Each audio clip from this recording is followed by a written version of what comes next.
In the dark, I play my dreams. Permaculture flows like sweet streams. I'm the daddy with the know-how seed.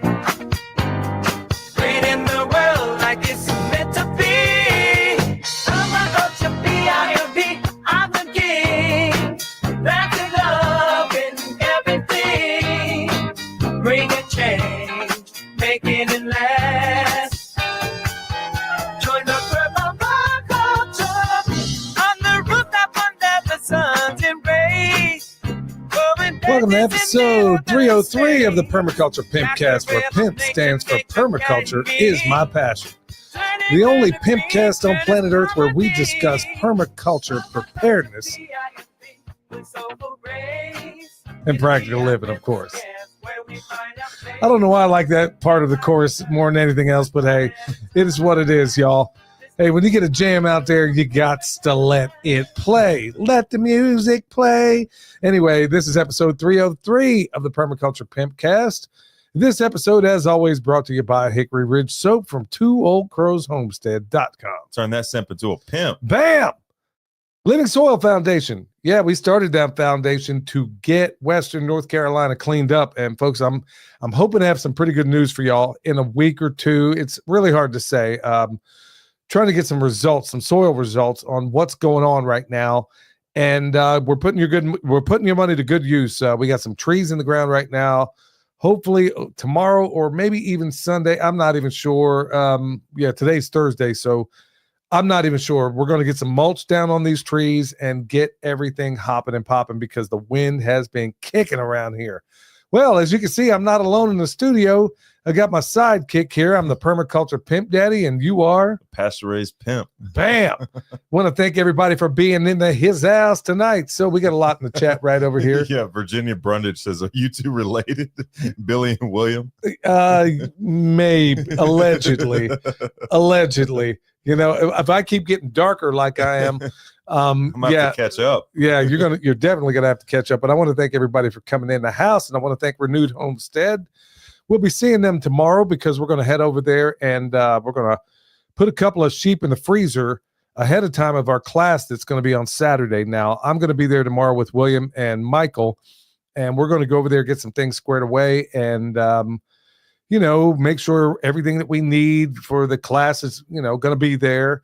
Denise is going to be cooking. So, folks, whenever we do these classes, it's always a party with a purpose. So whenever you get an opportunity to get any training out there, by all means do it, as long as it's not done by hyper woke people, because you ain't learning nothing. No, that's not entirely true. Me and Ben did a class with some very woke people one time, and I ended up going back and getting a knife sharpening class from this guy who's a bladesmith. But we were at a class where we were learning to tan hides, and these people were hyper woke, and so that's not always the case, but you know what? Hey, ain't going to be no woke stuff there. And in fact, not going to be feeding any vegan lunches out there. As I understand it, I think we're going to be eating some lamb chili or that'll be cool, or something like it, or lamb stew or something like that. I think Denise will let you know in the chat, but okay. Yeah. Ken and Amy are in the house, and we're going to be interviewing them here before too long too. They're doing a lot of awesome stuff too, folks. There's so many people around here doing so many awesome things, and we're going to try to put more of a spotlight on what they're doing, how they're doing it, and honestly, how they can impart some of that knowledge to you. But look, I'm not a prophet, but I did predict it, and it's happening in light speed. And I've talked to a number of other, I think you know where I'm going with this, like how many people have gone back into the matrix ever since Trump got elected. Folks, it is happening like nothing I've ever seen before. I predicted it. I said it would happen, but I didn't honestly think it would happen this fast. And everybody we know is agreeing with that. They're seeing the same things. Everybody. There's not one person without question that hasn't seen exactly the same thing.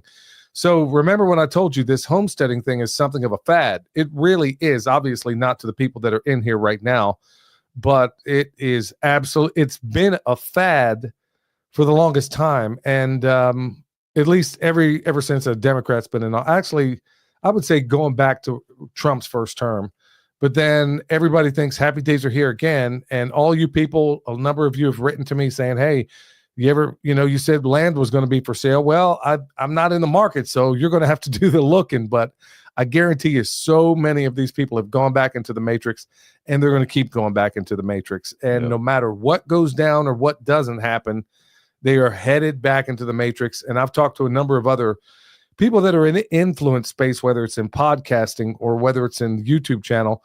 I know a lot of these folks, and every one of them to a person has absolutely agreed that, wow, I can't even believe the numbers are dropping off the way they are. And it's just mind-boggling because your grocery costs haven't gone down. Nothing's gone down. Gas a little bit, but outside of that, you've not seen the needle move one bit, and everybody's going back into the matrix like happy days are here again. Yeah. On a side note, Dad, you got to replace these headphones. These things are crazy. Well, it's like you sound like a transformer in these things. Yeah, I know. Your mom was supposed to get that squared away, but yeah, we'll have to get that. Yeah, so now you see why I'm wearing the black ones. Yeah. Probably got to get away from these altogether. I mean, that's another little thing I've learned from Dr. Jack Cruz is being really, really careful. I've been using those AirPods, and even those are not wonderful for you. So if you can possibly do it, I'm gonna see if I can't start doing this thing without having any headphones on at all. But we're going to be leaning into doing a call-in show. We're going to have to change our provider that we basically pay for the podcast through. We're going to change that up, and we're going to see if there's some way that we can't do.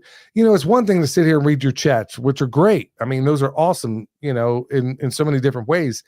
But it just kind of loses that. I would love to be able to bring that talk radio feel into it where you can say, hey, we'll go to caller number 2, or on giveaways, hey, the 5th caller in gets, a free set of Ginsu knives, or, maybe we give away one of those Hori knives that Renewed Homestead's selling, or whatever the case may be. I want to bring back that talk radio feel that I would love to do that. It's just, and watch, you mark my words, when we do it, everybody else is going to start doing it. I promise you. I think you can do it on Riverside. That's right exactly now we're what using we're going to. StreamYard, but I think you can use Riverside. Now, I know this, like with Riverside, it doesn't, like it advertises that it does a lot, but there's a lot of hidden fees. Like, for example, if you can do the streaming and stuff like that, but if you want to remove the watermark of Riverside and stuff like that, you're going to have to pay like $5 extra a month. And then, so just keep that in mind with Riverside. There's a lot of hidden extra fees that you don't know about. Well, I'm willing to eat some of that cost if it means I'm able to have a more personal, reading. Okay, it's one thing, the one thing that makes talk radio from the old days, which is where I come from. I used to be a talk radio host.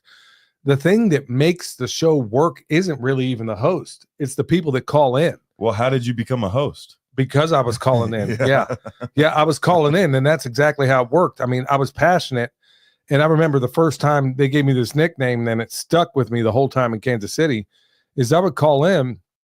They were the hosts on that show. It was Shannon and Parks back in Kansas City, if anybody's ever listened to them. And they came up with some stuff that was just absolutely insane. So I called in, and it was regarding immigration. And I said, look, we ought to treat these borders like Guantanamo. And they're like, you think we ought to put landmines on the border? I said, that's exactly what I'm saying. So then they started calling me Landmine Billy, and that it just stuck. So that was like my radio name the whole time doing it. But honestly, what makes it is the unpredictability of the people that call in. Yeah. That's what makes a show. And honestly, it's the interaction, because honestly, there's so many times I go to these festivals, and this last weekend was a prime example where they know who I am, but I don't know who they are in a lot of different cases, but I would if I could hear your voice. Yeah. So that's what makes all the difference in the world. If I'm able to hear your voice, and that's why I want to try to make it something more of a call-in show. But like I said, mark my words, this is going to be one of those examples where when we start doing it, you watch everybody else start doing it as well. And just to back up your point, one of the most popular podcasts in the world is this podcast called Kill Tony. And it's a live comedian podcast where they have they have a hat, and then you sign up. There's like 200 comedians that sign up to come do like a 1-minute stand-up. And that's the appeal to the show, is that you don't know what's going to get pulled out of the hat. Wow. You don't know what kind of comedian is going to pop up there. Sometimes it's good, and it's even funnier when it's bad, because then your panel is a bunch of comedians that they're going to let him have it. Yeah. So that's the beauty of being able to do a call-in show, and it's just the personal nature of I think that's what's lost in these podcast realms. I really do. Yeah, And that's what I want to try to bring back. I think the only reason like that kind of radio fell by the wayside is because there's like scheduled programming, so it's only on for one period of the day, and it's not easily accessible, or it hasn't been easily accessible on the phone. Well, that's where we're going to try to, or you got to have a bunch of tech to make it crazy. I don't know what, but that's exactly what we're going to do. And judging by what I see in the chat right now, it looks like a lot of people would be interested in having such a thing. Yeah. Plus, it'll just go so much better if we're able to field your calls or your issues in real time. Because when you email me about certain things, I may not get it for days, or I may not get it. I mean, but if you're able to call in and I'm able to, hey, you know what, have this problem, what would you guys do about it? So that's where we're going to kind of lean in the future. And don't be shocked if another podcast that we're working on might not come out of the works out of all this. I mean, it's going to be 180 degrees if we wind up doing it from what we're currently doing right now. And it's, I won't give you any more than that right now, but just, it's probably going to be hot. It's going to be very, very hot. I can give them a hint. It's going to be in the same lines of one of the most popular radio shows in the world. Okay. Yeah, that really narrowed it down. Okay. It's a hint. All right. So that's a hint. So yeah, we're gonna be looking and doing some other podcasts as well. Because look, permaculture is my passion, but I got other passions as well. And the podcast, if you only knew the podcast we listen to when we're out there working, you might find it a little bit interesting. And maybe we can put a different twist on things. You know what's better about the podcast platform is that you don't, like, if you get an interesting caller in, it's not interrupted by ad breaks. Right. Like, we have complete control over the ads, and we could even put in ads after the fact. Or not at all, or put in our own ads. Yeah, exactly. Yeah. So we're going to work more on that in the future. But folks, stay tuned, and I'll give you another hint. Maybe it's a podcast talking about all the stuff. Whenever you go to and William can vouch for this. I mean, anytime you go to a homestead conference or a conference on anything, consider all the conversations that have when everybody's standing around the fire. Yep. Those are the conversations that never get recorded, never talked about. Nobody ever does a podcast about it. So yeah, we're really looking forward to that.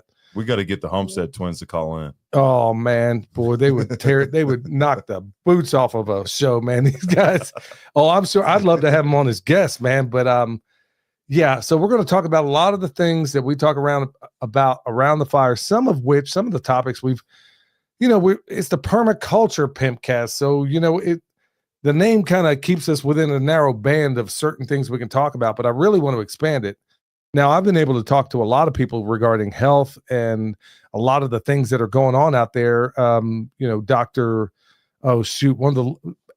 had to do all those basically on Rumble. Yeah, so there's no way on earth I'd ever get away with that on YouTube. But we're going to try to find a way to bridge that gap. So there's a lot more. So, but just keep your eyes and ears peeled. Fireside chats. Yeah, that's exactly what we're looking into. So anyway, let's get into some farm news. So I finally got these garden boxes done. And folks, forgive me if I haven't been able, I am so backed up on videos right now. I haven't had a chance to put one out. It's not like we haven't been filming. Well, part of it is that we haven't been filming because I've just had so many obligations as of late. All last week was spent going to that Barbara O'Neill event. And it was hour and a half there, hour and a half back. And it really, really takes up a whole lot of your time when you're doing that sort of thing. So going there and back, I don't think I had a chance to listen to a single speaker, which kind of sucked for me. But I just just couldn't seem to make it happen. I mean, anyway, but it was cool to be able to talk to a bunch of folks and hang out and do a lot of cool stuff. So, and honestly, those horses down there were cool. So that was pretty cool. So yeah, too windy to set up a tripod. Wow, you got that right. Well, actually, the delay on my videos is that I broke my doggone microphone because I had my phone set up on the tripod and it has the microphone has this wireless adapter. So that way I can be untethered anywhere with the lapel mic on me. And the wind blew it over. It landed right on that adapter, broke it off in the phone. And for DJI, it's hard to find an adapter for the USB Lightning on the microphone too. So I'm waiting It just showed up yesterday, but obviously I'm not at the house. So yeah, putting out my videos right now is a little bit difficult for me, especially with the high winds. Yeah, and frankly, a lot of folks just ain't even watching them. I mean, everybody's gone back into the matrix. So I'll be making videos. I never cared about the numbers anyway. I wanted to meet the right people. That's really my number one motive in doing this. Back when I was still talking to anybody who would talk to me, when I was still on my tools as a journeyman electrician, I'm as passionate about this then as I am now. And I've never cared whether there was one person or 1,000 people listening to me. I really don't care. Or, YouTube is basically, they're putting the brakes on all of us that have anything critical to say about the current administration or the previous one or the status quo, whatever's going on. And some people might even criticize and say, well, that's going a little bit far afield. No, I don't think it is. When you get down to brass tacks on all this, at the end of the day, I don't care what genre you're in. Look, I am an American first. So I should care to a high extent as to what's going on in this world. I mean, whether you like it or not, it still drifts back into your regular life. You're either an activist or an inactivist. Either way, you're still involved. We got a question from Rumble. Will a live call-in show put you in constant danger of screw tube jail? Possibly, depending on what's asked. I mean, we may have to kick that over to Rumble. I'm not sure. We'll give it a shot. And if they kick me off, well, they kick me off. Then you know where to find us on Rumble. But I really want to take that risk. It's not like we're going to have a delay or anything. Or if somebody says, we'll have to have a list of things that obviously in YouTube we can't even talk about. But by and large, here's why I said the next big thing is probably going to be medical, is because all the things medical that I used to be able to talk about without concern on YouTube, all of a sudden they will ban anybody talking about those things. And these healthcare professionals that I've had on talking about these things have gotten us. I mean, for crying out loud, Barbara O'Neill brought up an element on the periodic table, for crying out loud. Yeah. An element on the periodic table, and they gave us a strike for that. I mean, that's how crazy it's getting. So we'll play the game and see what happens. And of course, we got plenty of enemies out there, so I'm sure they'll be doing everything they can to try to mess it up. And if need be, worst case scenario, we'll just go back to an audio platform, do it on Rumble. I don't know. I mean, this is a work in progress, and we're just going to have to work this out. So we'll see. Maybe they do have a delay on there, because there's certain things that you could say that could possibly mess things up, and if people disrespect that, then we'll have to make changes. So anyway, some other things going on. I finally got those garden boxes done out there, and these boxes are 2 feet tall, 4 feet wide, 8 feet long. Now, you and I both know a guy. He was a doctor, in fact, and he insisted. Knew everything. Now, son, maybe explain to the people out there why I don't want to go any wider than 4 feet, at 5 at the very most, when it comes to a garden box. So, well, I wouldn't do 5 unless you have in that middle row, you have some sort of support species that you don't have to maintain very often. But the benefit of doing no wider than 4 feet is that I can easily reach the center of 4 feet without having to bend over, because bending over like for 1 or 2 minutes is fine, but bending over, harvesting through the length of that bed becomes irritating. And the goal of gardening is to make it as least irritating as possible. That's the main reason people quit gardening, is just because they either do too much at once, or they have poor design and it's a hassle to deal with, any number of things. But like making sure it's as seamless as possible when you do have to maintain your garden. Yeah. So when people go out there and they do something like a 6 foot wide bed, you're going to hate yourself, because ergonomically, thank you so much for the $2, Brenda. Appreciate that. Are you of Irish descent? Sure, me laddie, but not the type you're thinking about. Yeah, lass or whatever. Yeah. So when you're in there working, if you're hunkered over a little bit, you're going to, especially like things on like tomatoes or whatever, let's just say, and you're hunkered over like that, if you go any wider than 5, you are going to hate yourself for it. Yeah. You really are. 4 feet is about as far as I'm ever going to push it. So anyway, I got those beds done, and we got some compost in there. Now, this is store-bought. This is that junk, And it is junk because we looked at it under a microscope. But you know what the benefit is? I can buy junk, and what can I do with it, son? You can inoculate it with microbes, the good stuff. You really only, and I keep saying this on consultations, you really only have to dedicate making like one very, very good high quality compost pile per year. And then you can inoculate everything else depending on the size of your farm, but like up to easy 10 acres, because you can dilute this stuff so much. And then after you use it for the extracts, you can throw the handfuls that you put in there back into the compost pile and get re-inoculated. Yeah. So, and that's exactly what I do. But, you know, I got some junk in there right now, but I know that I have some ballin' compost that will absolutely positively get this stuff off and running. So I needed to fill those things up a little bit. So I ended up doing that. Not something I wanted to do, but I don't have if I were to fill these up with my own stuff, I would use up all of my own stuff. Then I got nothing for the pastures. I got nothing for these projects we're working on right now where we're, you know, fixing the soil. So I gotta, you can't let good be the enemy of perfect, you know, and based on the question I just saw, what do you think about mushroom compost? No compost you can buy is worth the money you're spending on. Yes, it is. Yes, I totally agree. Like whether it's vermicompost, whether it's mushroom compost, like we've tested all the bagged stuff that's an option, like that's available. Even the locally made stuff that's supposed to be better than, you know, the traditional or the large scale bagged stuff. None of that was good. We even tested out some of the mulch yard compost stuff. None of it is good. And it definitely don't buy it from a waste treatment plant. Oh no.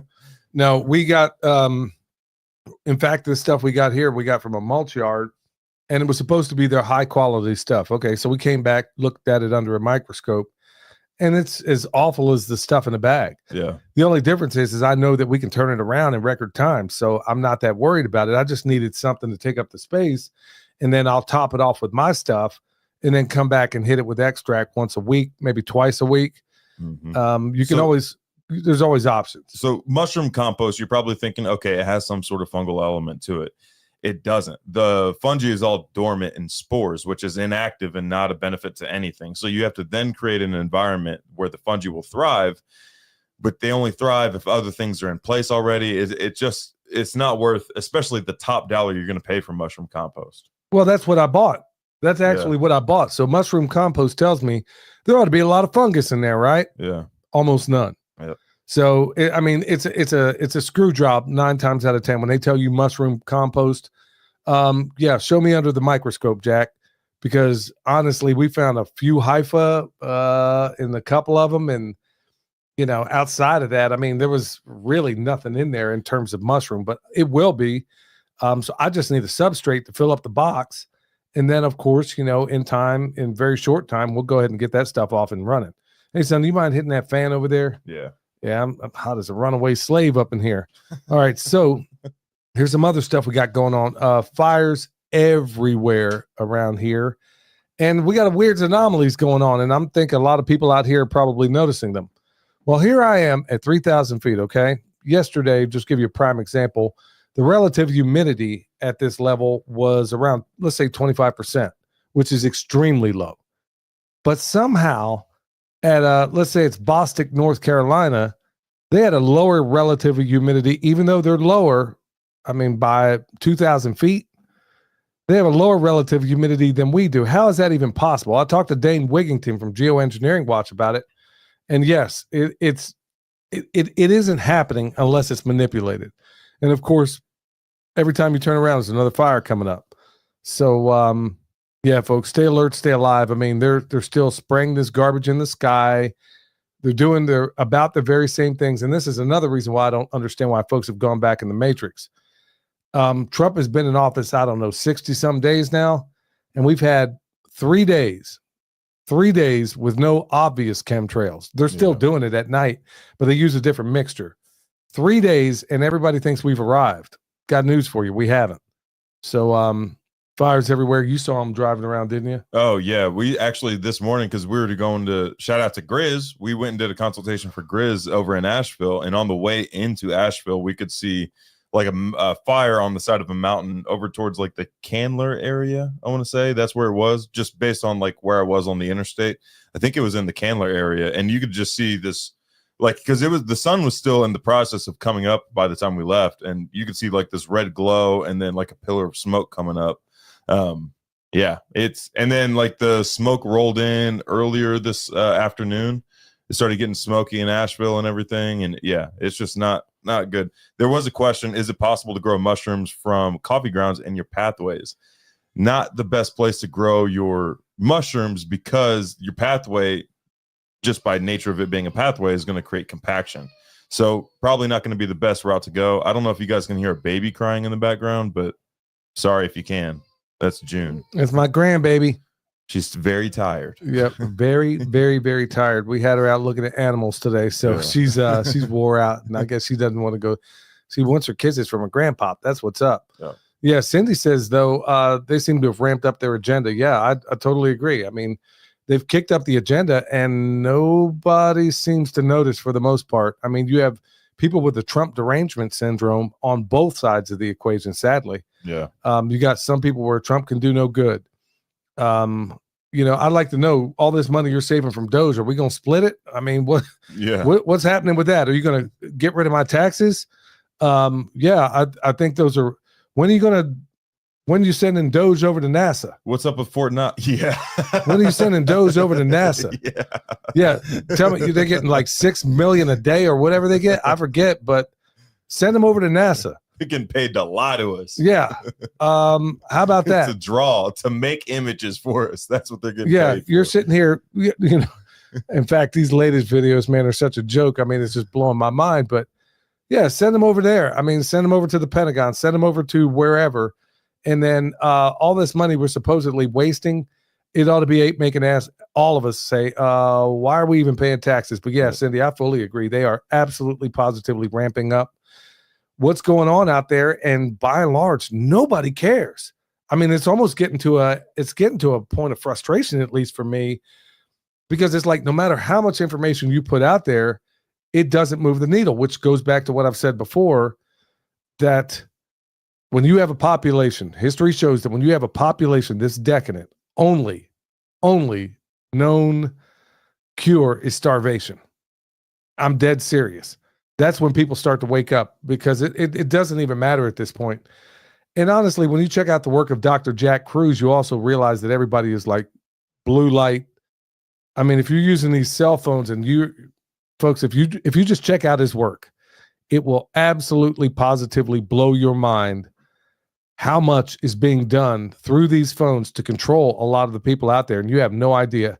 If you're not wearing blue light blockers like I have on right now, or, there's a red version for when the sun goes down, there's a reason why I wear these things, and why I wore them when I was at that Barbara O'Neill event. There's the reason why I wear these things. And if you look into it and do the examination, and don't tell me you don't have time, man. I work 12 hours a day, every day, and I still make time to get myself educated on this stuff. And when you realize how many people are just kind of in this stupor, and also blue light toxicity, it makes you very docile. Yeah. Even more than Prozac. And there's a whole lot of things they can do through these things. But anyway, there's a reason why I wear them. There's a reason why you can get this other mode where you can take your phone like this, click it 3 times, and then it turns red. You see? Click it 3 more times, and then it goes back. Right now, when you see, if you're watching this, the video version of this, yeah, there's my grandbaby on the screen, little milk mustache, okay? And right now, it's putting off blue light. You see? When I do it, when I click this thing 3 times, I don't know the name of the app. When you click that thing 3 times, it's basically ridding itself of the blue light. So, and yes, somebody's going to say, well, you get blue light from the sun. Yeah, but you get it in conjunction with all the other beneficial wavelengths of light. That's what makes the difference. So, I'll probably talk more about that in the future, and I'm going to try to get Jack Cruz on this show and talk about some of this stuff. So, other things going on. As we're driving through, we went to Asheville today. We took the baby to this little zoo, so she could see some otters, and boy, she was absolutely. Oh, she loved the otters. Yeah, she loved the otter, and some black bears and stuff like that, some local stuff, things we don't have on the farm. Yeah. And thankfully. Yeah, thankfully. No black bears. Yeah, because that was a big one there. Anyway, took her to see some of that stuff over there. And as we're going through, man, it is blowing my mind. That is, when you go by the river, it's like the needle. It happened yesterday. It looks like it happened yesterday. Yeah, I'll be putting out a video, and we recorded all the footage on road. So I'm going to take the Google Earth, because like the buddy that's with me, he didn't see this place before the disaster. So it's not as like jarring to him to see entire buildings gone. So we took a bunch of footage along the road, and I'm going to put out a video, a 5-month update of what's going on in North Carolina. And I'm going to show like the Google Street View, the past Google Street View compared to what it looks like now. There are whole buildings just gone. And by gone, I don't mean like cleaned up and then swept away and put away. I mean gone, meaning there's a pile of rubble either in that location or downstream. Now, on the way back from Asheville, did you smell that smell on the way? It was like right before we turned to get onto the interstate, like before going up that hill. We were riding along that river, going like right along the river, and it was like right before that turn. It was one of the most foul smell. Michael and I looked at each other like, did you do that? It was impossible for a human to produce this smell. Yeah, and it's still going on down there. I mean, this stuff is still happening there. Man. The needle, and when you talk to people about it, I know that a lot of folks don't have a basis of understanding, but I grew up in Oklahoma. And, I was there when that May 3rd tornado hit Moore, Oklahoma. I was in it. So was he. It was one of my first memories. Yeah. And, I've been to subsequent hurricanes and disasters and stuff like that. Typically these things are cleaned up within a month, maybe a couple at the most. It has been, I don't know how many months right now. And you go to downtown Asheville, this is a town that lives on tourism. And the fact that somebody or a bunch of people are slow walking the recovery here, it's beyond coincidence at this point, because we have a city that's, say what you want about it. Now, I don't live in Asheville, but I mean, the point being is that you have a place that absolutely thrives on volunteerism. And if the mayor were to say, look, we need to put an army together to go down and clean up all this junk by the river, they would have 1,000 people the very next day. And they would love to, and they would bring their friends along because they're all virtue signaling on social media. Yes, they would. Yeah. And they'd all be playing their little cameras, but hey, they're picking up a little bit of trash here and there. Hey, we're going to do this over the next month. They would have this place cleaned up in a month. Yep. But you don't see that happening. We have 45% of the businesses. Michelle, your mom sent me a article the other day. I think the article said, if I'm not mistaken, 45% of all the businesses aren't coming back. They're gone. I was not coming back. I was looking it up. Just some of the businesses along the river. I was looking up what was there, and then I was checking their website, and there were a bunch of them that were just saying like, we'll be back in the future, maybe. And like, there's some places that still don't even have power. Right. Down like along the river there. Yeah. The French Broad River. Yeah. So you have all these places that live. This is a town. They got no help from the federal government, none at all. And of course, they're going to try to turn this place into a smart city or whatever the intent is. And sadly, the people there in Asheville will absolutely jump on it. And sadly, you got 45%. This is a town that lives on tourism. Yep. So that means that the businesses that are left, how long before they go out? How long can you function under those circumstances? I'll put it this way. I was able to park downtown today. Wow. On the street. I didn't even have to find a parking garage. That's saying something. And we're in spring too. Yeah. When everybody starts moving back, because now it's heating up in Florida and everything, and all the halfbackers start coming back. Yeah. I was able to park downtown on the street today. Yeah. So yeah, they're basically, it's really a dreadful situation, because honestly, this used to be a really awesome food culture, and COVID happened. And then all of a sudden you could see where the elevation, everything was cool. It was up to here. COVID happened. It dropped it about halfway. Then they have that hurricane come by, manufactured hurricane. Yes, it was. And then it goes down to here.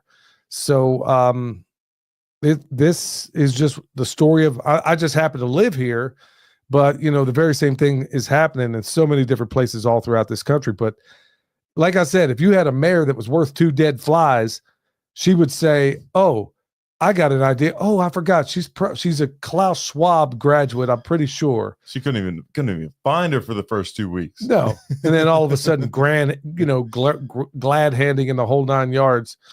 And somebody says, is that bakery still using bottled water? Yeah, last I knew they were. Linda Wow. says, yeah, they're still using bottled water.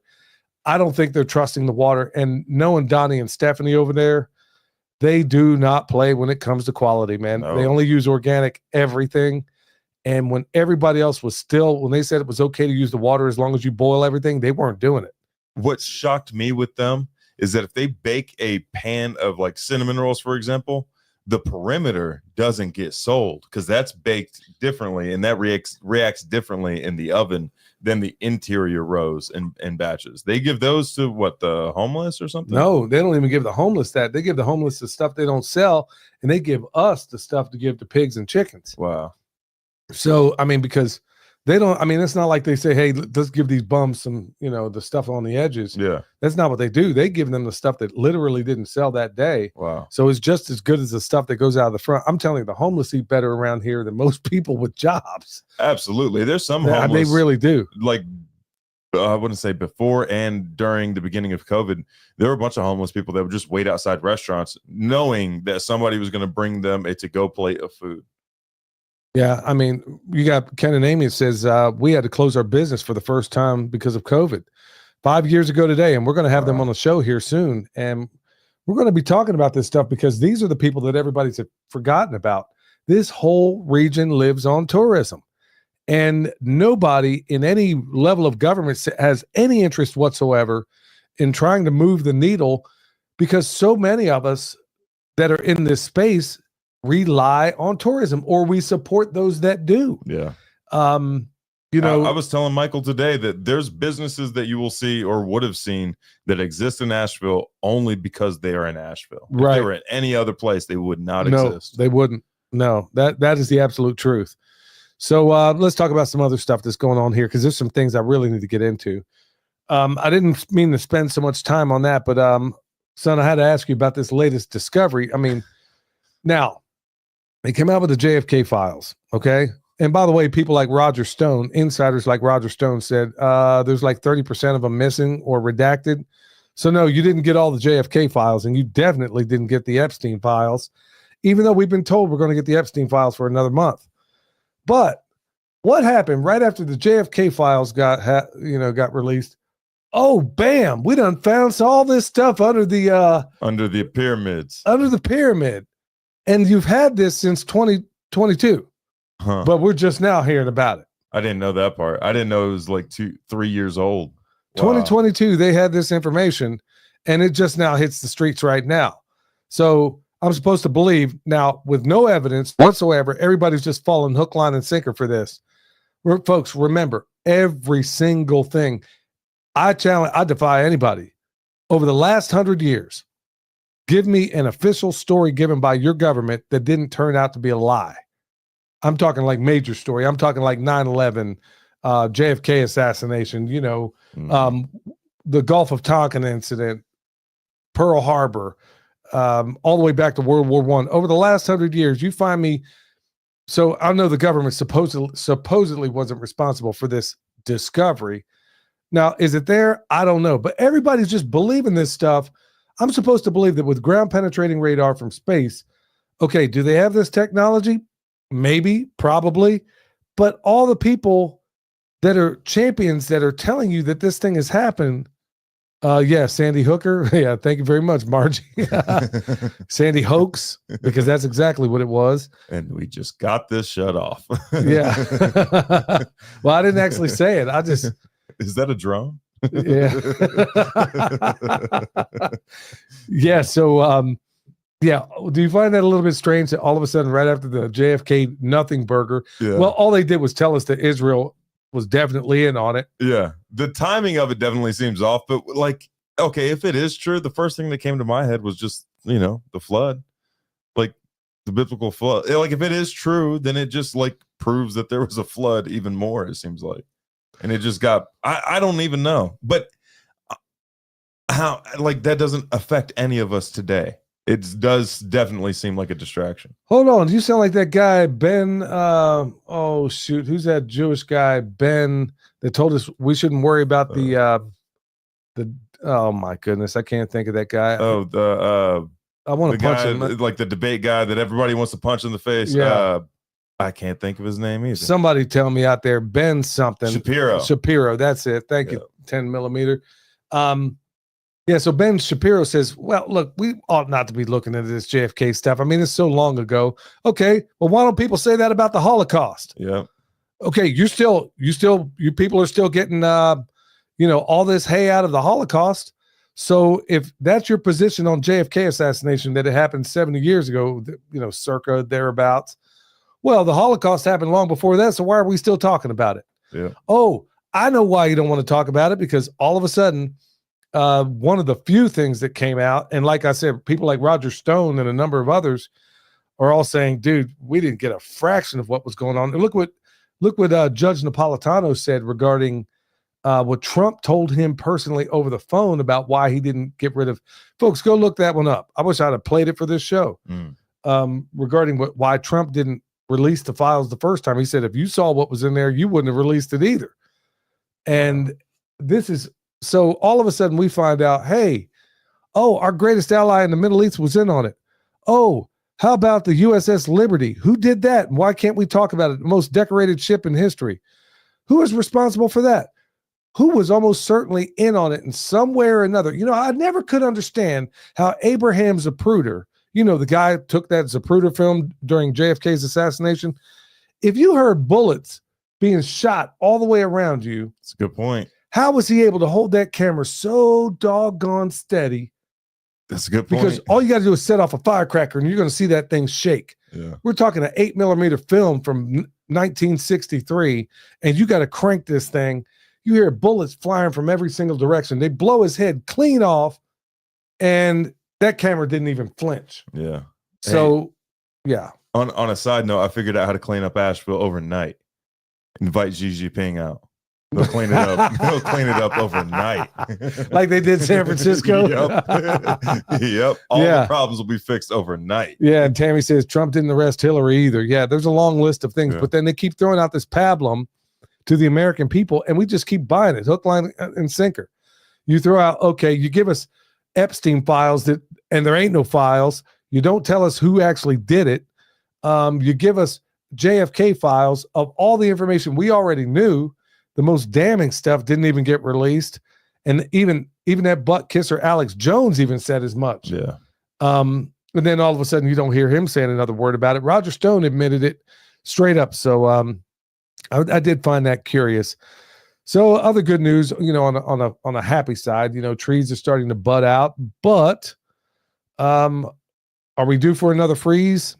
I hope not, but we probably almost certainly will. But folks, that's why no matter the cultivar. So I'm looking at a peach right now. Mm-hmm. That's an apricot. Got a plum over here, all of them budding out.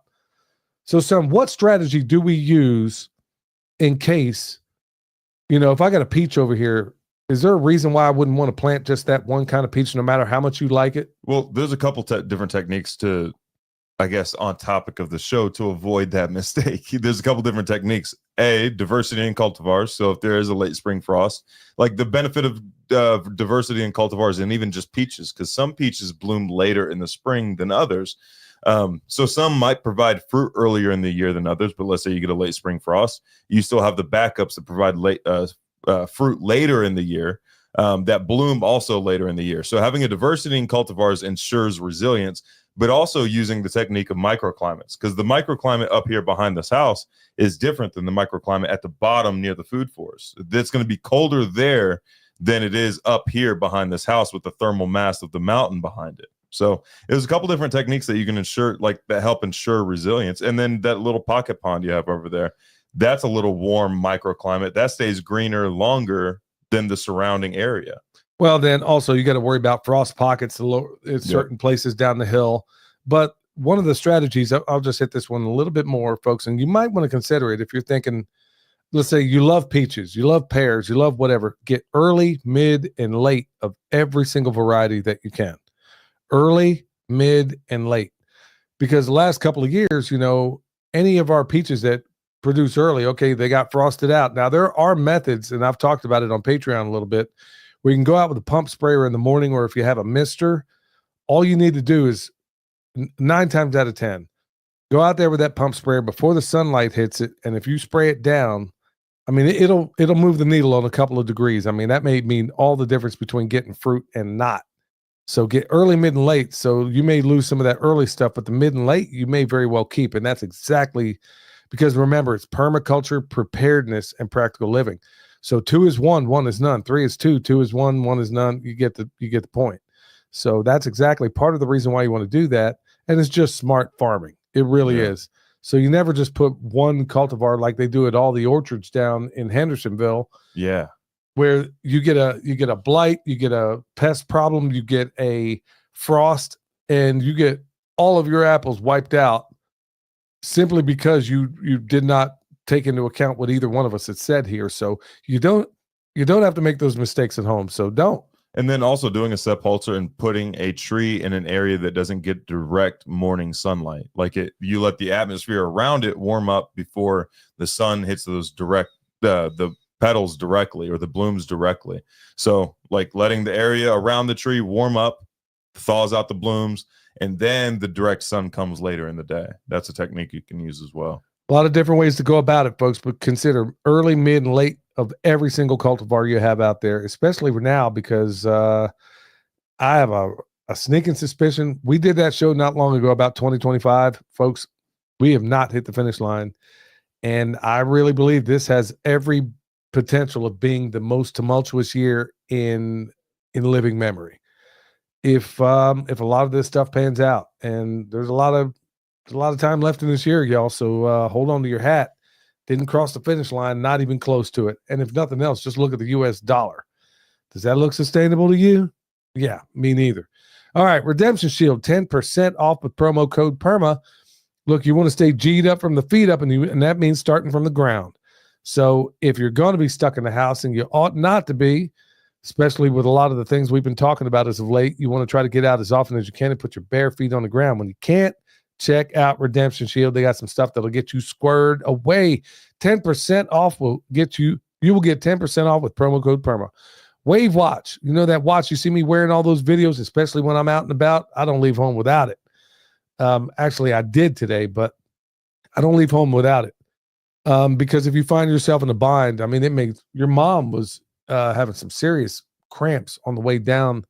Weird kind of, I don't know what was going on with her. She stuck that thing on. And she was perfectly fine. Wow. I know every time you wear that and you hold the baby, she passes right out. Yeah. Well, you need to use that on her when she's fussy. Yeah. Last night, man, she did not sleep. I have to get you one of those. So Wave Watch. If you want one of those, Billy 100 will get you $100 off.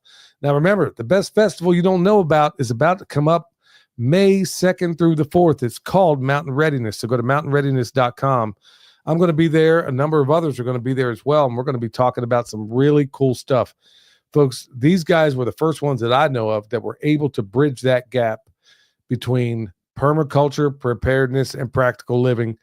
And they have a heck of a lineup over there and some really awesome people. Pat Milicic is going to show you how to strangle a man with your bare hands. And that's going to apply to you women too. Former UFC world champion also is probably trained more champions than anybody else on the planet. He's going to be showing you how to strangle somebody and how to defend yourself and all kinds of good stuff. I'm not sure what he's going to be doing, but I guarantee it's going to be worth it.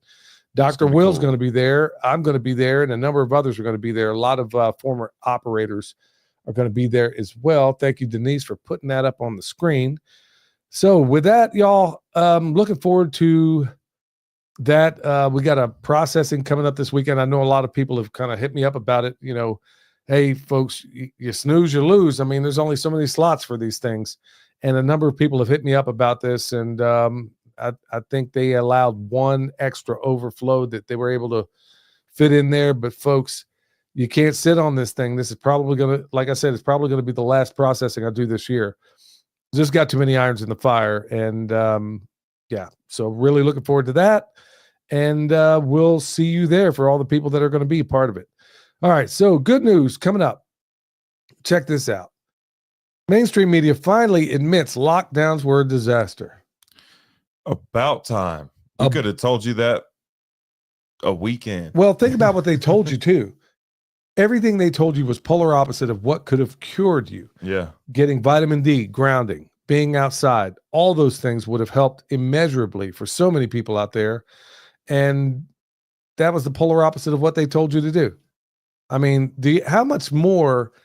I don't understand what more it will take for people. I guess they're waiting for Anderson Cooper or Pawn Vanity on Fox News to say that it's okay before they start believing it. They were arresting people for surfing. One of the probably the best things you could have done, just being out there in the sun in the middle of the day, probably one of the best things you could have done. And they were arresting people for that. They were also telling people to stop smoking, which nicotine is known to knock off the stuff that everybody was being infected with, without going into too much detail. Well, it was basically going into the nicotine receptors. Talked to Brian Artis about that, and I had to do that one on Rumble. I mean, how about that? I couldn't talk about it here on YouTube. So if you want to see that interview, folks, I highly recommend. In fact, he blew me away with what he said at the end of the show regarding Trump. Yeah. And regarding what he had discovered regarding all folks. If you want to hear the most bombshell thing, if you think Trump is still your hero, listen to what Brian Artis said when Trump was given the information about what Brian Artis discovered. And if you still believe he's your hero, knock yourself out. But I'm not one of them. It should change everything you think just by knowing that he knows. Yes. He knows the information. He knows the information. And he told him to put a sock in it. Yeah. Regarding all this. And then the Watch the Water documentary came out not long after that. So let's see here. Yeah. Okay. So NPR CEO finally admits ignoring the Hunter Biden laptop story was a mistake. Look, the photo that they used. I know. Could they get a more grimy SOB than this dude? And here he is. You know, I'm hoping, and even though nobody's seen a single arrest from the Trump administration regarding him, well, it appears that all that stuff that was done with AutoPen by Biden is almost certainly going to be challenged in court. And it's looking like maybe nearly everything Biden signed was done with the AutoPen, so it's not valid. And maybe, just maybe, Hunter Biden and all the slimy stuff he was into, and who even knows? I mean, who even knows what the full extent of it was? Maybe all of that stuff, and folks, I know I'm talking with fork-tongued here, but maybe it will see the light of day. I'm not hopeful, haven't been, ain't gonna be. I'm from Missouri, Jack. You're gonna have to show me. I'm not believing anything. All these promises were told. You know, Hillary ain't been arrested. None of these people have been arrested. I haven't seen anybody arrested. Yeah, no, nobody's seen anybody arrested. Nobody's been arrested. Or they'll throw some Lee Harvey Oswald out there for us. But hey, you know. So here's some other good news. 10 all natural ways to protect your garden without using harmful chemicals. So there's a lot of them I can go into here, but some of them I thought were pretty interesting. So, you know, encouraging natural predators, obviously being one of them, planting diverse nectar sources. And real quick, the natural predators, one of the best ways to attract natural predators is planting your pioneer species or your nitrogen fixing trees. Those are really good habitats for your natural predators. Absolutely. So like that's outside of the nitrogen fixation, whether it does that, whether it doesn't do that, it still is beneficial because it puts exudates down in the soil when other plants can't, and then also provides a habitat for your natural predators. Well, I'm glad you brought that up because it's not even in the article. That's not even one of the things, is using nitrogen fixers to your benefit. Wow. So William brought up something additionally that's not even in here, but they're saying, you know, put in things like dill, fennel, yarrow to attract beneficial insects. Adding a small pond, which is great because you're going to bring in dragonflies, you know, mosquitoes and stuff. You know, dragonflies which prey on slugs and mosquitoes and things like that. Yeah. Providing shelter, deterrence and traps. So companion planting, obviously, some of this stuff seems like it goes without stating, but on the same token, a lot of people are new to this space. Trap crops, you know, sacrificial plants like nasturtiums for aphids, bok choy for fly beetles. That's about the best thing. I've never been a big fan of bok choy, man. I like it. I like the texture. I like the difference in texture it provides. Yeah, so removing large predators, often overlooked tactic like removing larger predators like rabbits, possums, groundhogs, deer. Okay, so fencing obviously is what they're going to talk about. I know a lot of people are hitting me up about bone saws right now. folks, I'm sorry, I can't make it when we got a fire danger this high. Yeah. I mean, there is absolutely no way I'd burn this whole mountain down if I tried to burn this not your stuff. patch, but the neighbors. Yeah, I mean, somebody's going to have a very bad day if I even tried right now. Yeah. So neem oil, obviously, that's a big one right there. Excuse me. Rotating crops. Now, depending on, that makes sense to a certain extent, but I think there's a lot of evidence out there showing that that's not as effective as a lot of people once thought it was. It's not as effective, and I wonder if they were still testing that and saying that is a solution before the soils were completely depleted. Right. Like the best answer to all of that is make your own compost and make extract teas, make extracts and teas, and apply it to your soils, because that's going to be the best defense to all kinds of issues, whether it be drought, whether it be, well, not much you can do about fire as far as that goes, but whether it be drought, whether it be pests, any of that, the compost is the best answer. Well, Paul Gauci plants potatoes in the same spot every year, has been doing it for time in memoriam. Yeah. And he has zero problems at all. So like William said, when your soil's on point, you got you have less of these problems. Yeah. So with that said, let's go over to my man, Eric. Hey, Eric Seider here with your Pimpcast tip of the day. Today's tip: there is no slowing down. The world is a mess and we aren't getting any younger. You might think it's a good time to get off the bus and putter around the garden until it's time to join the compost pile. It's a nice idea in theory, but it's one not likely ever to happen. A few years back, Jeff Lawton was telling me he was going to stop traveling so much and focus on his home and a few key projects. The health toll alone of international travel catches up to you. He probably thought he'd be redundant by now. Sadly, there is still too much demand, and he just can't sit at home when he knows he can help, despite the negative effects on his own health. The world doesn't need another Jeff Lawton. It needs millions of them local to their area. One of the permaculture principles I think about all the time: make the least change for the greatest possible effect. What is the most efficient action that I can do that really moves the needle? It's not always obvious, and most of the time you just need to get stuck in, get a result to keep the momentum going. I don't think any of us that truly care about the world can ever slow down. There is too much to do and not enough time to do it. And it's just not in our nature to sit at home when we know we can help, despite the consequences to our own health and well-being. We are just on this permaculture bus until the wheels fall off.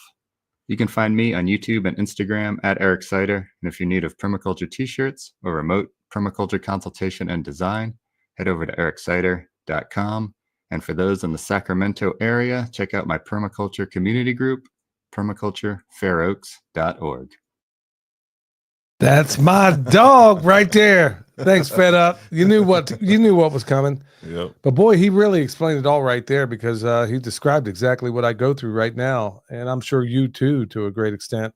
Well, yeah, that's the curse of being a consultant, is that you teach everybody else how to grow food, but you can't necessarily yourself because you're on the road all the doggone time. Yeah, so there's that, but at the same time, like I'm in the same exact position. I say yes to these conferences a lot of times, and a lot of times I'm losing a lot of money just by saying yes. Losing a lot of money for sure, just by not being able to tend to my own stuff and my own businesses and the things I do. So every time I do one of these conferences, whether I get paid or not, I lose money, even if I get paid, every single time, because I would have done better. But at the same time, if there's an opportunity to evangelize this magnificent science to just even one person and get them off and running, it just feels like that's the hardest thing. But I'm going to have to start saying no, because I am stretched a little too thin, especially these days. Just too many things going on, and I don't have enough time. And consequently, I'm the one suffering, so I'm going to do what I can. And a lot of people are just going to have to start hearing no, because I just can't be in all these different places. And honestly, I got trees laid down since the hurricane I still haven't done anything with. Yeah, I completely get it. If there are certain people, like every once in a while, you'll come across some people that make it worth it, for sure. Because like, okay, what I showed him here, what I taught him here, literally change the trajectory of their life, and then they're going to go on and teach somebody else, even if it's just one person. It makes it all worth it for sure. Yeah. On a happier note, I do have some bad news that I forgot to add to the bad news or the good news section. George Brabant never hit me up for that debate. He never, Fat Ninja Food Force never hit me up for that debate. I told him, if you want to have this debate, DM me on Instagram. He never did. Yeah, well, George, if you're out there listening, you're probably trolling right now. If you want a verbal smackdown, he's in town, and he's willing to elevate that pimp hand and unleash. So if you want to have that live debate, hey, here's your chance. Here's your chance.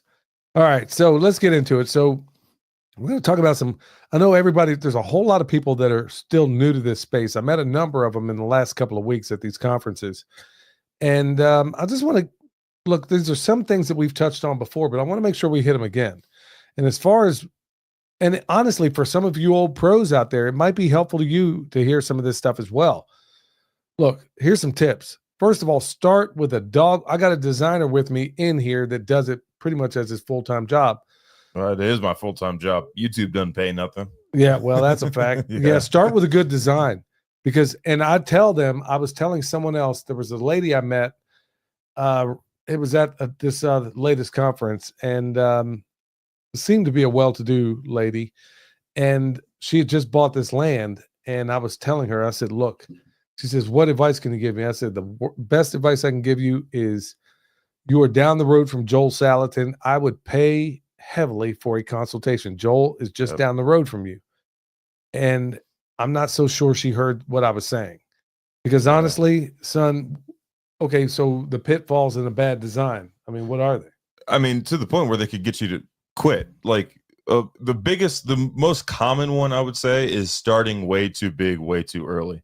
The most common one is buying a raw piece of land, focusing on everything else, and then thinking that you're going to build your house. I've only seen that successfully done a handful of times. Most of the time, once you start including like the workload of taking care of animals, of taking care of an orchard, of taking care of a garden, you're leaving less and less time through the day to actually build or maintain or renovate your house. Only if you like renewed homestead is an example of like getting that done. I can think of maybe one or two other people that can do that have done the same thing. So yeah, that's the biggest pitfall I see. But also, like, the benefit of getting a second set of eyes on it is that you don't have to make the same mistakes that somebody else has made. You get to make new mistakes, which is a learning opportunity. It's a good thing. So have somebody else come out, look at your property. It doesn't have to be me. It could be anybody who has experience in this space. Have them come out to you, learn from their mistakes, and then make new mistakes. Yeah, I mean, that starting a garden way too big, like, you don't need a half-acre garden if this is the first time you've ever gardened. You don't need a breeding pair of anything if you've never had animals before, because breeding pairs just add a whole nother complex layer that you're not ready to deal with 9 times out of 10. So yeah, those are some of the biggest ones I've seen on properties. I'll just add to that, you're going to want to follow some permaculture principles out there. Get yourself a permaculture design certificate, but still get a consultation. Get somebody else in there to take a second look at it, because you're too close to it. You want somebody who's going to be able to dispassionately look at whatever it is you have out there and say, I don't know if that makes sense, or that's not going to work. You're going to want somebody to look at your zones, your sectors. Are you stacking functions the right way? Are your chickens integrated some way with your garden? Because they should be. Have you looked at the land? What about the sun, the energy that hits that place, the water, the wind flow? What places are making you vulnerable? Do you have frost pockets over here? Things that you almost certainly will not see unless you are that very, very, very, very, very rare person who's able to look at this stuff dispassionately, and most people are not. Or you can hire somebody who can immediately see that. Yes. Yeah. And somebody who's looked at it many, many times over. So number 2, I'd say build healthy soil. Okay, so what does that look like, son? Make compost. And there's many different ways to make compost, but every aspect of your farm should be focusing on how to make compost. Compost, in the words of Jeff Lawton, if I have a pile of sawdust and I take a piss on it, I'm making compost. Like, it can be as simple as that. Grazing your animals correctly is composting. Chop and drop is composting. Doing 18-day pile of compost is obviously composting.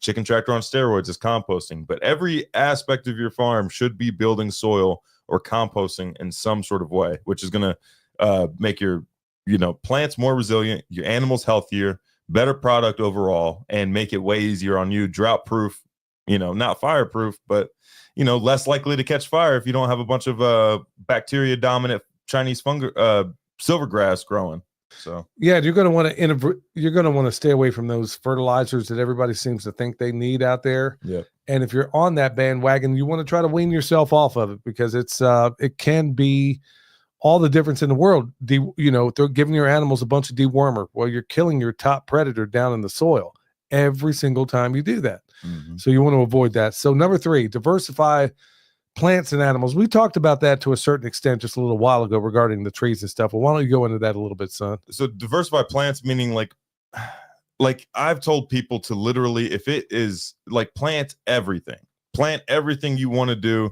see if it works. Even if it's not supposed to work in your area, just plant everything. You should, like, if you want to focus on apples, plant every cultivar of apple that grows in your area. If you want to plant peaches, do the same thing. If you want to plant blueberries, do the same thing. Even in your garden, don't just plant one variety of tomato, even though that's what the seed packet tells you if you want to save seeds, because otherwise you'll get which doesn't seem like a bad idea, to get your own specific tomato for your property that's adapted perfectly to your property. Now, the animals part, I don't know that I totally agree with that, depending on at what stage you're at. Like when you're first starting out, I think too many people diversified way too early. Like the diversification on the animals, I think, should slow way down. And then you should focus more on the diversity of plants. Like when you first start out and you've never kept anything, just start off with chickens. Just get used to chickens, and then slowly bring in different animals in different systems. Yeah, as you understand them well. Yeah. I mean, don't do what everybody does and go out there and get them all at the same time. Become an expert on that system and then move on. Especially if it's chickens, start off, know those guys. Okay, if it's meat birds, if it's layers, whatever the case may be, until you've been through it in 4 seasons, you don't really know. You haven't dealt with everything. So now you're adding complexity to also the management hassles of a new animal that you're bringing on the farm, and you don't know anything about how to manage it. There's a lot of times in an order of operations, I'll write, do not move on to the next step until you're comfortable with the workload so far and understand everything. So that's a really good way to look at it. All right, water management, son. We always talk about water access and structures in that order, or it could be access, water, and structures, depending on which model you make. But what does that look like? That is very, very landscape and climate dependent. Like if I live in North Carolina, for example, or if I live in a rainforest, I'm not so focused on capturing and storing water as I am just directing and making sure it's not creating erosions. Same thing in the mountains. Like I'm looking to slow spread and seep the water, as opposed to putting in a culvert and then shooting it off my property and shooting it down the range, the watershed. Same thing with like dry climates. I'm not looking to get it off my property as soon as possible, like what most cities in the deserts do. They just try to funnel it and then get it out of the way as soon as possible. I'm trying to capture and hold on to it as much as possible, because I know I'm only going to get like 1 or 2 rain events at a time. As far as what those water harvesting techniques look like, one thing everybody can do, whether it's legal or not, capture water off your roof. That's one thing everybody should do. If it's incognito or out in the open, however you want to do it, that's an easy way to capture water that everybody can do on every homestead. Yeah, so many different ways to go about that. But folks, water is absolute profound value, as you all know. I mean, there's no getting around it. Ricky Sens says chickens are a gateway drug, goats are full-blown heroin. You can keep them goats, my man. All right, so number 5, prevent pest problems naturally. We talked about some of that. I mean, in fact, I don't know that I'm going to spend a whole lot of time on that, because even in our good news section, we kind of got around some of that. And preventing pest problems is a byproduct of good practices And good soil. Yeah, good soil. I mean, if you got good soil, read, folks, I talk about it all the time. Read One Straw Revolution by Masanobu Fukuoka. And he explains basically chapter and verse that if the soil is on point, everything else falls in the line for the most part. If the soil is good, everything else is good. So you want to stay on that. You want to stay focused on that soil. So here's another one. Number 6, I'd say plan for fire safety. Folks, that's a bigger deal than you know, especially right now. I can't even believe I'm saying it, but let's look at Lahaina. Okay. What happened there? What happened in Paradise, California? What happened recently in LA? What's happening right now in North Carolina? We got to plan for fire safety in a way that we never even dreamed of before. Get blue tin roofs, get blue cars, and if you can't, cover it in a blue tarp. Should be good to go. I hear red works pretty well too, but blue, yeah. I mean, so I have a fire safety plan. I mean, we're in a temperate rainforest right here in Western North Carolina, and we have unnatural drops in humidity at a time of year where we ought to be getting rain events every other day. I mean, this is just, blue hair. Blue hair. You saw that too. Yeah. So we're not going to be, we've already been planning for this. Until recently, we ended up catching a fire bug. Oh, yeah. We were getting away with that for a couple of years. Talking about that the other day. Yeah. We're over here building the high tunnel, and like we catch this dude lighting a fire across the road. And right there in front of us. Dad told me to get him. Like on foot. Well, no, I just wanted you to get the license plate. Get him. He's in the truck. I tried.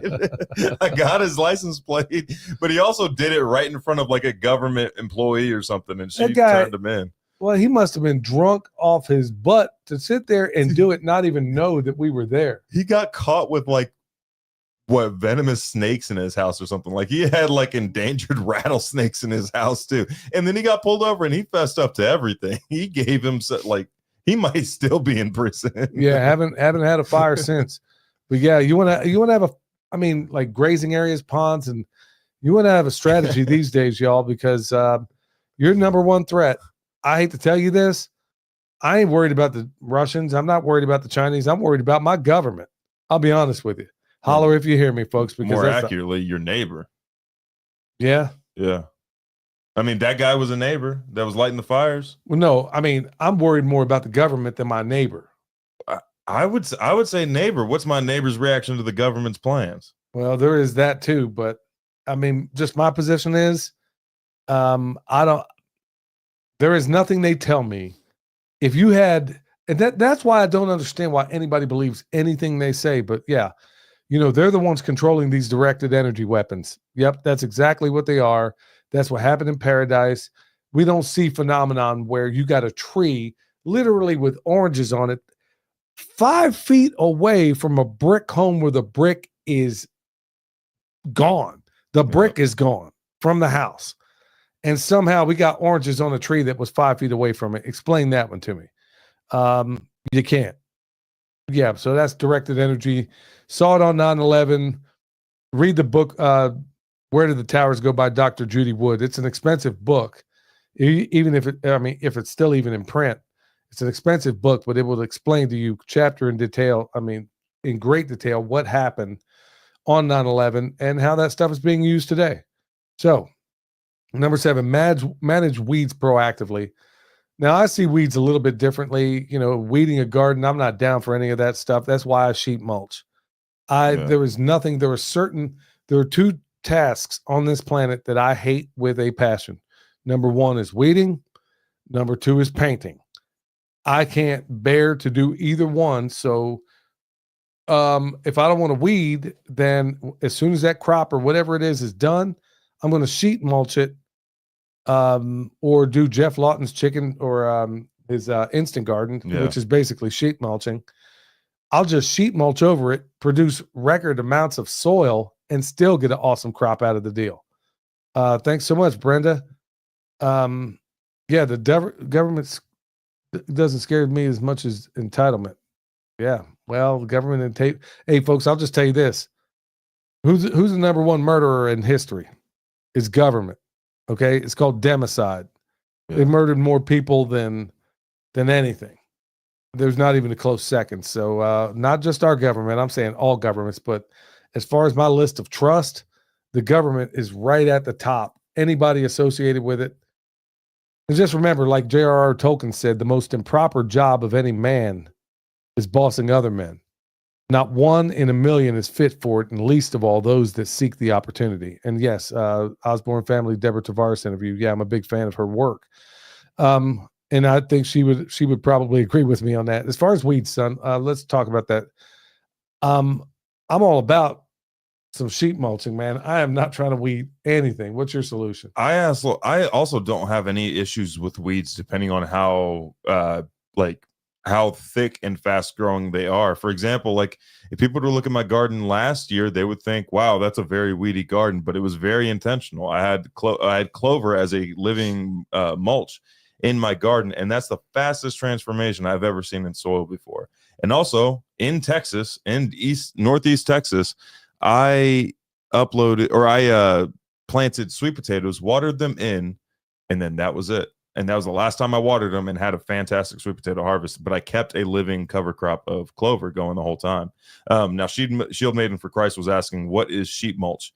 Sheep mulch isn't like an item; it's a technique. So if you just look it up, you'll see a bunch of different techniques for sheep mulching. But the simplest version is putting down wet cardboard, putting mulch on top of that, or even like cutting down all the weeds, putting down wet cardboard, and then putting compost, and then putting mulch on top of that. There's a bunch of different techniques, but it's a technique, not necessarily an item.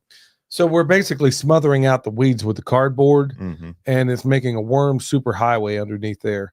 And you could go pretty doggone thick on that cardboard too. And then all I do when I'm ready to plant the next thing, I'll just poke holes down in there. If you want, you can lay some manure on the very bottom. That's going to attract some worms. You can put compost down there. You can put some topsoil, and basically you just sandwich that stuff through there, and you can build soil. I mean, up to about 1/4 inch per year, which is pretty doggone awesome. Yeah, in terms of building soil. So it keeps me from having to fool around without there, because I am not down for the weeding. Your mom doesn't mind it, but I cannot. There are certain things on this planet, y'all, I just am not capable of doing. So yeah, thanks again, Brenda. So let's see here. Avoid overextension. Well, we were kind of talking about that a minute ago. Eric was even talking about it. I'm not going to spend too much time on it, but I will say that's the biggest failing point in most homesteads. Yeah, is overextension. Yeah, nobody ever. Yeah, that I would agree. I would agree. So avoid that absolutely. Number 9. Well, secure against wildlife, and to what extent you're able. I know people are begging me for bone sauce right now, and folks, I promise you, I'll get some made as soon as I'm able, but just can't do it right now. Well, secure against wildlife, use a permaculture technique of turning the problem into the solution. Start eating that wildlife. There you go. That's free protein. You got rabbits, you got deer. Like Spearco often talks about, Jack Spearco, he often talks about, maybe you got a deer garden. Okay, you're eating my stuff. Well, I'm eating you. Yep. I mean, that's how it goes. I mean, it's still, you're putting bread on the table one way or the other. Yeah. So, and then also to a certain extent, maintain good record keeping, looking, especially right now. I don't know. Nothing makes sense anymore in terms of weather, the planting dates, the yields, and all those things that you would ordinarily worry about, pest and disease outbreaks. We've kind of talked about that a little bit ago, but you want to take real good, careful. You want to pay attention to a lot of this stuff in terms of how it's unfolding on your property. Or, for example, I'll give you a prime example, like out in the pasture, all of that multiflora rose that was everywhere, it's going away. Now, why is it going away? Because the sheep, they work. This is why sheep and goats are so effective on very woody species, is that they beat them up faster than their life cycle can handle. Grass can take a beating over and over and over and over again to a point, but your weedier, your woodier species cannot handle it. So when they get hit over and over and over again, they're like, okay, that's it. I'm just not coming back. You have to fight its potential energy. That's right. Yeah. So if I'm looking at my records, I'm like, man, I had multiflora rose over here. Okay, well, I could go out there and weed eat it and constantly deal with it, but why? The problem is the solution. Yeah. Why not let my sheep eat it? It's going to eventually go away. It can't even keep up right now. Right. Let the sheep work it over, and then in time, it's not going to come back.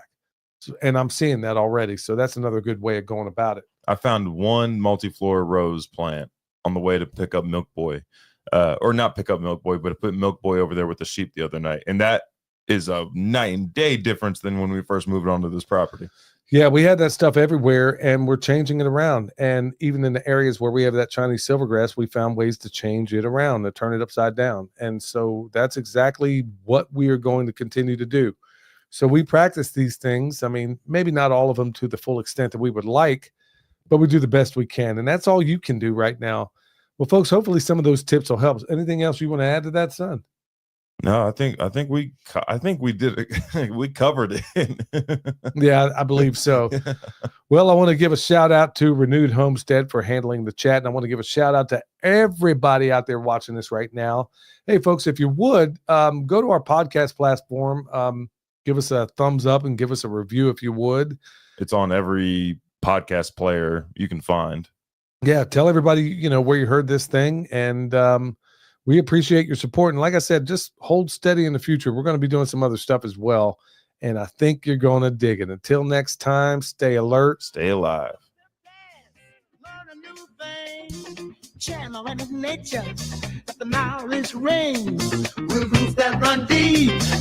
Wisdom from soil. Permaculture dream. Let the ideas unfold. I'm moving with the truth. Feeling nature's good. Who's got the answers? All we need to do. Listen to the earth, they got us through. Plant seeds of change, watch the world spin. From the smallest sprout to harmony begin. In the cycle of life, where the magic's alive. Tune it to the beat, feel the fire and thrive.